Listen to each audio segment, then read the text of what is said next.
Hello friends, welcome to my channel. Andhra Pradesh రాష్ట్ర వ్యాప్తంగా ఉన్న రైతు సోదరులందరికీ కూడా రాష్ట్ర ప్రభుత్వం ఈ యొక్క అన్నదాత సుఖీభవ పథకాన్ని అయితే తీసుకురావడం అయితే జరిగింది. అయితే ఇందులో భాగంగానే మనకి ప్రతి ఏటా కూడా 20,000 రూపాయలు జమ చేస్తామని చెప్పి హామీ అయితే ఇవ్వడం అయితే జరిగింది కదా! సో, ప్రస్తుతం ముందుగా ఏ జిల్లాలకి రాష్ట్ర ప్రభుత్వం అయితే నిధులు జమ చేయబోతుంది? సో, ఎవరి ఖాతాలో జమ అవుతాయి? కావాల్సిన అర్హతలు ఏంటి? అనేది ఈ వీడియోలో వివరంగా, క్లుప్తంగా తెలుసుకుందామండి. వీడియోనైతే పూర్తిగా చివరి వరకు అయితే చూడండి. అంతకంటే ముందు కొత్తగా ఎవరైనా మన ఛానల్‌ని చూసినట్లయితే దయచేసి వెంటనే ఛానల్‌ని అయితే సబ్స్క్రైబ్ చేసుకోండి. దీని ద్వారా మరికొంతమందికి ఈ సమాచారం అయితే తెలుస్తది. అలాగే వీడియో అయితే లైక్ చేయండి. ఇంకా ఆలస్యం అనేది చేయకుండా వీడియోలోకైతే వెళ్ళిపోదాం.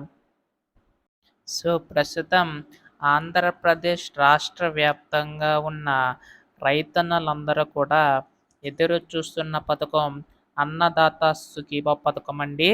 అయితే ఈ యొక్క పథకం సంబంధించి గాను మనకి ప్రతి సంవత్సరం కూడా 20,000 రూపాయలు జమ చేస్తామని చెప్పి హామీ అయితే ఇవ్వడం అయితే జరిగింది కదా!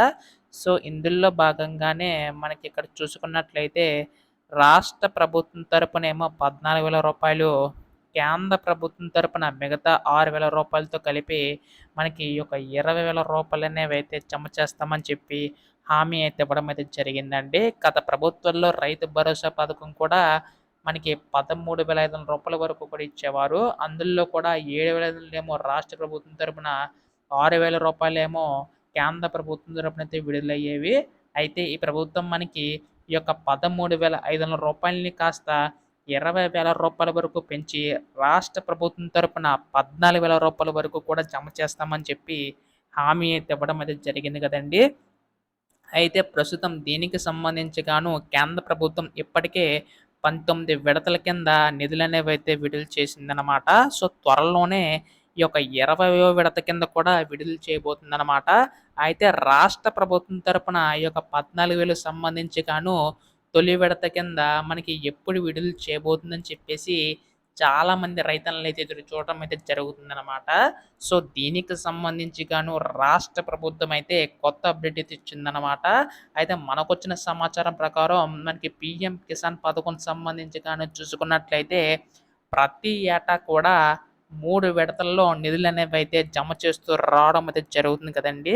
అందులో భాగంగానే రాష్ట్ర ప్రభుత్వం తరపు నుంచి కూడా 3 విడతల్లో పీఎం కిసాన్ ఎప్పుడైతే జమ చేస్తుందో అప్పుడే రాష్ట్ర ప్రభుత్వం కూడా జమ చేసే విధంగా అడుగులైతే వేస్తుందనమాట. సో, దీన్ని బట్టి చూసుకుంటే మనకి త్వరలో నిధులనేవైతే విడుదల కాబోతున్నాయండి.